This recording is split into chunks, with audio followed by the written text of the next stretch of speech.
Well, when you're sitting in the studio, you're on a blank blue stage, acting your little heart out, you know, having sword fights with wasps, imaginary wasps, and you have to have your eye line correct, or else, you know, it looks like you're not fighting the wasp. It's a technical nightmare. I mean, it was remarkable, I think, that we did this in 4 months.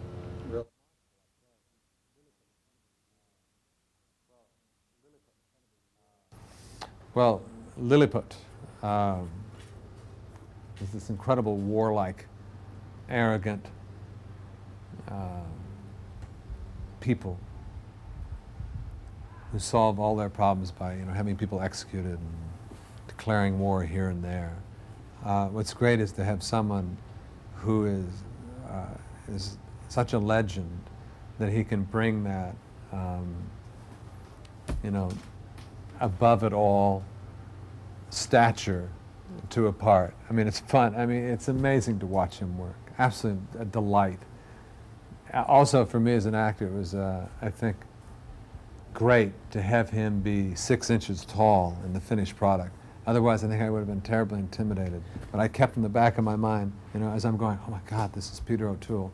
I was like, yeah, but he's only going to be 6 inches tall. It'll be okay. You'll look great. You know?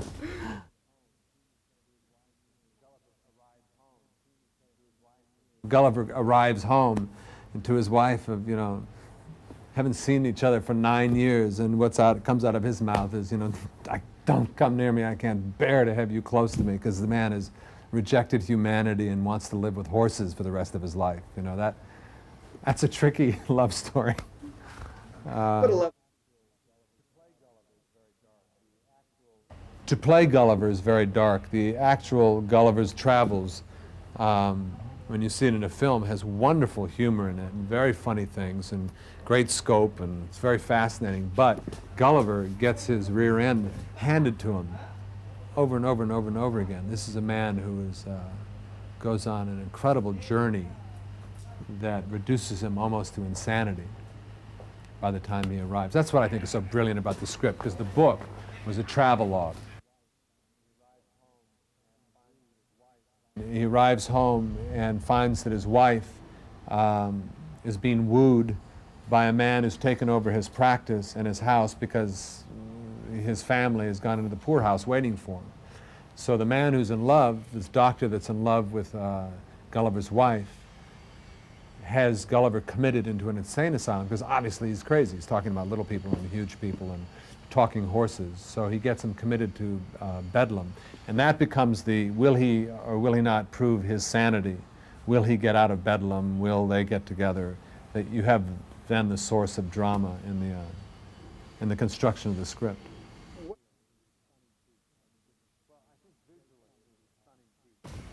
Well, I think visually it is a stunning piece. I mean, and there's great fun to be had by the difference in sizes. That's incredible. The satire is spookily relevant to the politics and society today. I mean, it's scary to see how relevant it is. So it's great to see that. It's a wonderful love story. It's an incredible adventure. Visually, you're constantly being surprised. You have not seen anything like this on television. You haven't. The construction of the script, the technology that allows us to shoot this story, and the classic. It's a wonderful combination. I mean, kids love it, adults like it. It is as dark as you are able to get it, and it is as light and fun as you want it to be if you don't get the dark.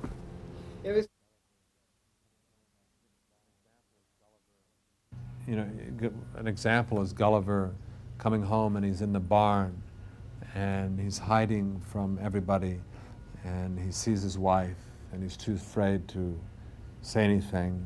His wife leaves the barn, he goes and shuts the door and locks it, and he says, home, home at last.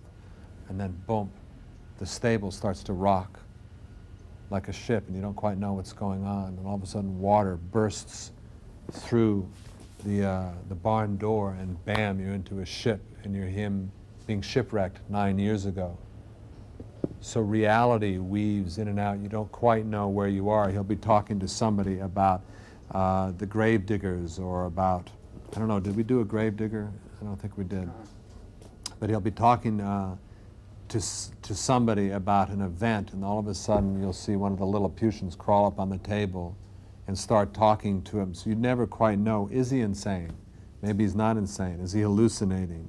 You know, what's real, what's not? Because it's Gulliver relating his tale in the present day, and he's so kind of delirious that he's doing his life and relating the tale, and he doesn't quite know where he is, and you don't either for a while. It's almost delusion. Which is great. So people around him don't look crazy. He looks crazy. Except he's telling the truth. This really did happen to him. And even his wife doubts him, believes in him, but not necessarily what he's saying up to the end. Yeah, but how could you believe unless you had been there? There's a great line at the very end. You know, I've been there. You go to sleep and dream at night. I've been where you dream.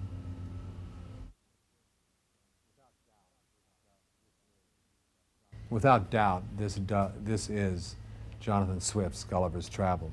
This really does justice to the book.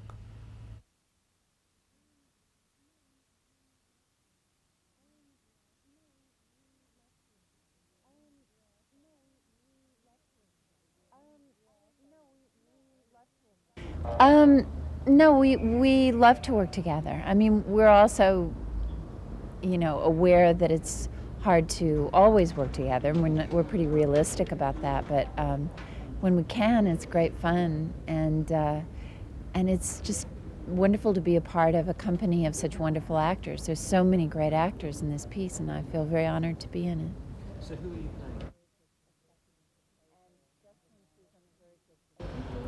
And just when she's on the verge of accepting the proposal of the man for whom she's been working as a housekeeper, he returns, but he's talking about little people and giants and floating islands and talking horses and all kinds of things that are baffling and frightening and confusing.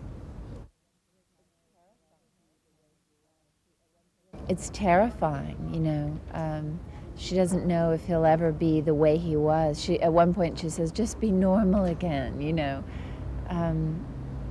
And in a strange way, it's kind of a wonderful love story in that she has to find her belief in him in spite of the fact that he's saying things that she can't believe in.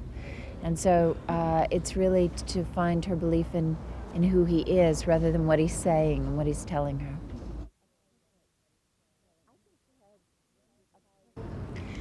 I think Ted's a perfect Gulliver because of all kinds of things, one of which is he looks like I always pictured Gulliver should look when I was a little girl, and I read it. He's tall, and he looks like someone who could have been on a ship and been lost at sea, and then and he's sort of an everyman in a way, and that's nice. I think it's one of the reasons they asked him not to do a British accent was because they wanted him to be a little different from the rest of us and to be more of an everyman, and a traveler. And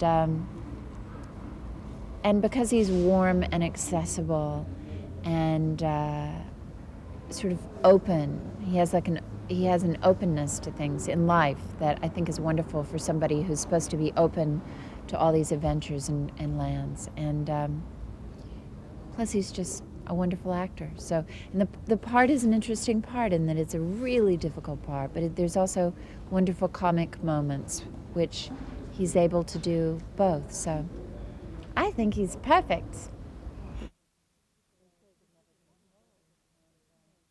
Those stories have never been told, and so this is a wonderful chance for people who've read the book and people who've never read the book to become familiar with Jonathan Swift's amazing masterpiece.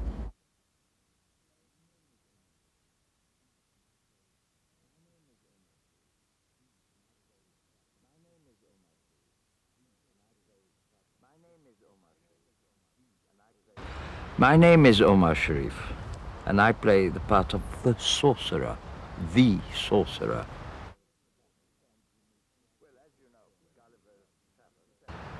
Well, as you know, Gulliver travels and he meets lots of strange people, rather extraordinary people normally, and in one of his travels he finds himself in a mysterious place, and there's this man who sort of appears while he's lying by the side of the road and takes him into his palace and promises that he's going to get him back to England, which is where Gulliver would like to go. And we discover that this man is a sorcerer. He's really an aristocratic intellectual. He studies history, but instead of reading books about history, what he does is that he summons the characters from the historical books, from the history books. In other words, he makes Alexander the Great appear, or Cleopatra, or King Charles II, and he makes them appear, and he then interrogates them about some events in their lives. And therefore he is a scholar of history through the source, from the source of history itself, which is interrogating the actual characters. And how does he use Gulliver in his... Well, you see, the sorcerer, in order to summon an historical character, needs some human blood, just a drop of human blood, which he puts on this mirror, and this mirror is the gate to the past, as it were, through which these characters come if they smell that human life, which is the smell of life. In other words, this drop of blood represents the blood of life, and that's how he brings them back. And he has no humans in his castle. All his servants are strange people. They just walk through walls and go through mirrors. And so the only human he has at his disposal is Gulliver. And he sort of drugs him and keeps him there as long as he can. In the meantime, he keeps bringing back historical characters. Gulliver gets on to the idea, and in order to escape, he decides to summon all of them together, and he makes a mayhem of this place.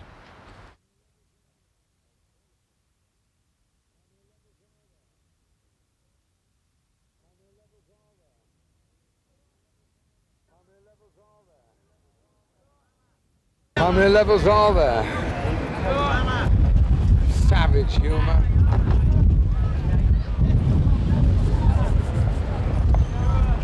Oh, everything. Political, social, economic. Satire. He invented satire, or so I'm told. Now, you read the book when you were younger, I'm sure, as we all did. Very much so. I like the bit with the breast and Brobdingnag. That was a bit I read over and over again. I like that. How much is this different to the book? Radically in that it's done events, but it's a radical look, but it's very faithful to Swift.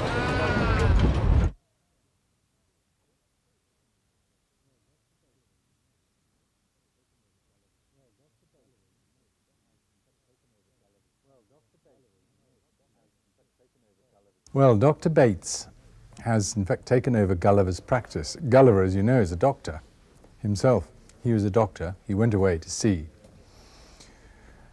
Now, I think in the original book, actually, Dr. Bates was his mentor, and he was a surgeon and then died. But the scriptwriters have taken the liberty of bringing Dr. Bates to life again. So Dr. Bates, in the time that Gulliver has gone to sea and disappeared, the 8 years, has taken over Gulliver's practice, has employed Gulliver's wife as his housekeeper, and taken Gulliver's son, Thomas, in as well, and is rather hoping to marry Gulliver's, he hopes, widow.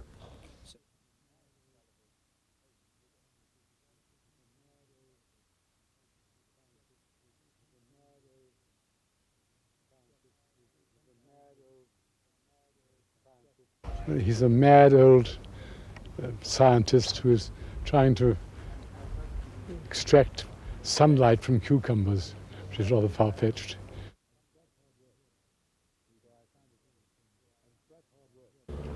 So I find it was quite hard work reading it again, I found. But I enjoyed it very much. And I'm sure the film will be fascinating.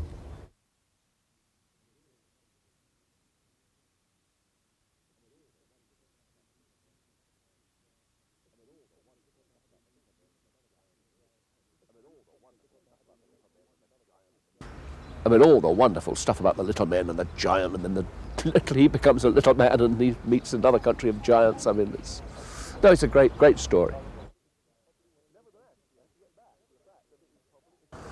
Nevertheless, you have to get back to the fact that it's probably one of the most entertaining, funny books, and certainly one of the most entertaining, funny movies that I've had anything to do with.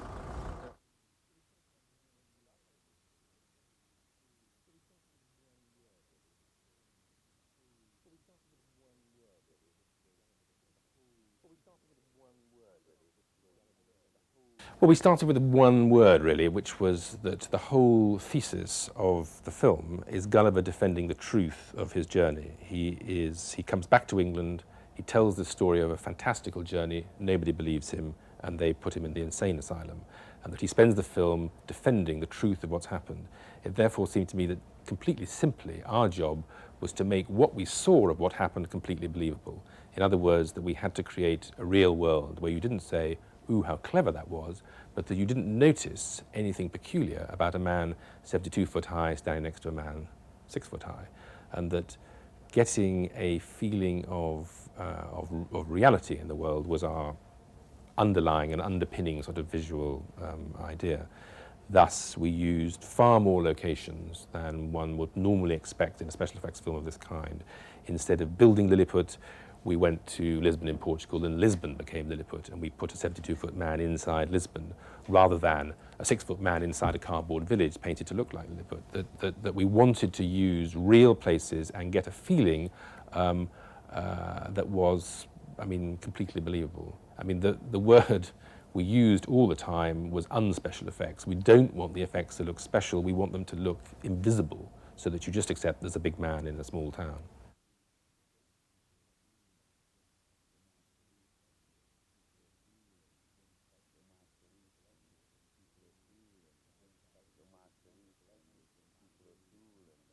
With Omar Sharif and Peter O'Toole and James Fox and all these wonderful actors, here is this wide-eyed American who really is Gulliver because he's lost among this wonderful, sophisticated world. What I'm trying to show technically, what Swift really could do in writing and never could be done in the movies up till now for a few hundred years.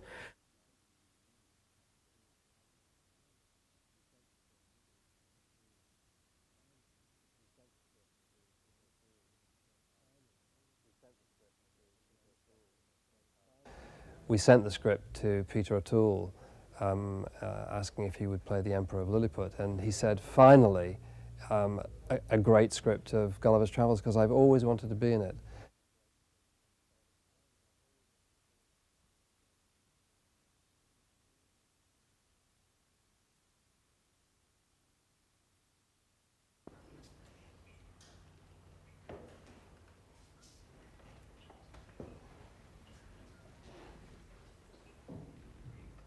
Excuse me, is this the room of answers? Ah, you've arrived at last. Here, put some of that in there, huh? And cut. Very good. One more, please.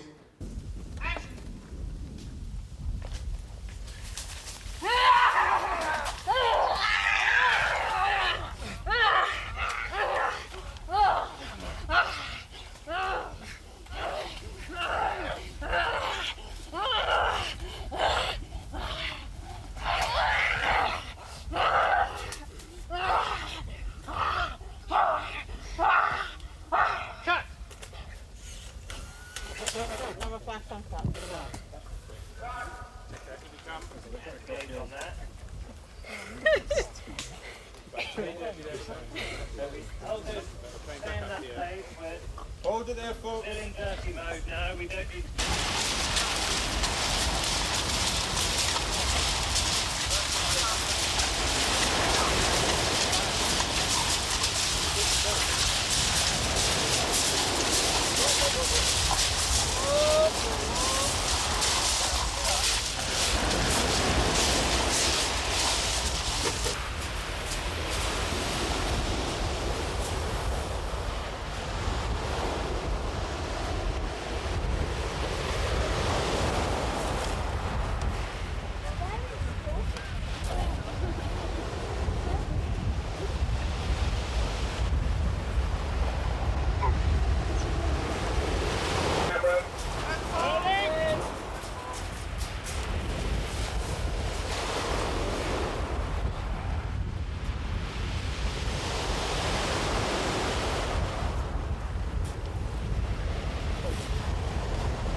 Now, if it's possible to turn it round so you're staying away from us, that would be great.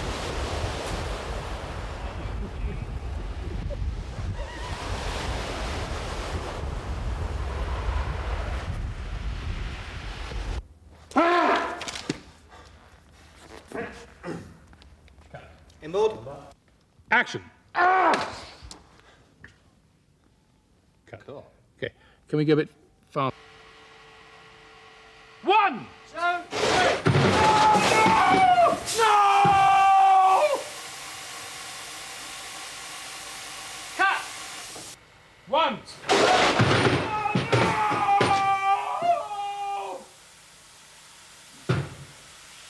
Cut camera. So much of that. Are you already too much now?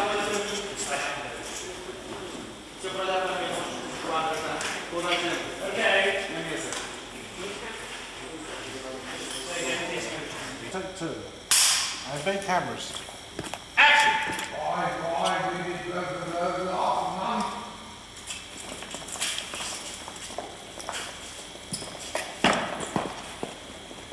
There's nothing for it. We have held back our greatest weapon for long enough.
Ready?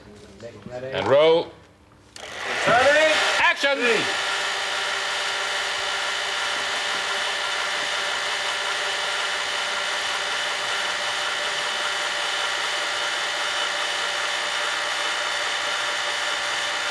Cut. Okay, good. Yes, sir. You're here. Oh, good heavens, you guys are everywhere. Yep. Sneaky, yeah, aren't we sneaky? No, it isn't hitting that section. Come forward. Come forward, spirits. Here is life. Alexander the Great. Great conqueror, leader of men. Smell blood. Smell life. I summon you.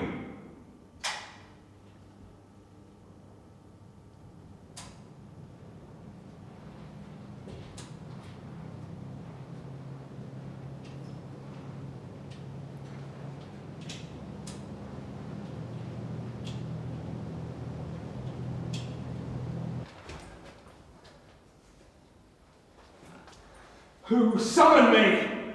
I summoned you, great leader. I wish to confirm, in all humility, some small details of your long and illustrious history.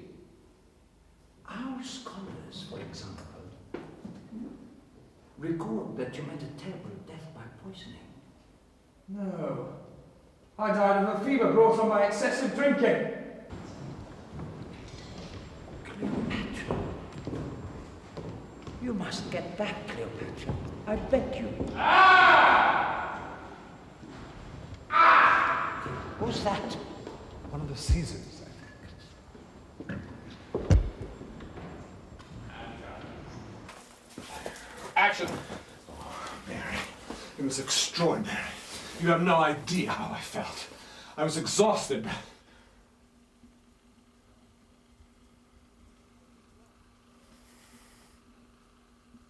I was exhausted, but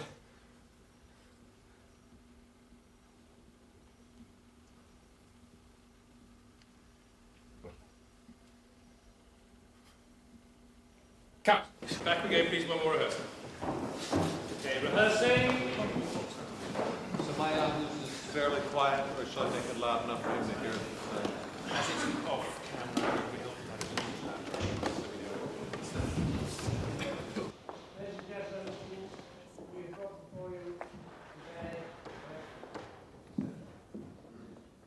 Why are all these people here? Why shouldn't they be? These are governors of the hospital, students in medicine, interested parties. But you said nothing. Can we just open up the doors at the end? We've got the smoke's a little bit heavy in here. Gary or Ronnie, is that Just open the doors at the back. You'll be able to sit on So we'll get this private standing for. My husband shouldn't be here. He's an intelligent and professional man, a doctor, then a ship surgeon. 8 years ago, his ship was wrecked, and he was the only survivor, washed up on a strange continent, near starving, forced sometimes to drink seawater. He suffered delusions. Without human companionship, he invented people to talk to. Most of us might do the same, faced with the terror of being totally alone. He's been very sick, but he is a sane man, a good man, and he belongs at home with his family.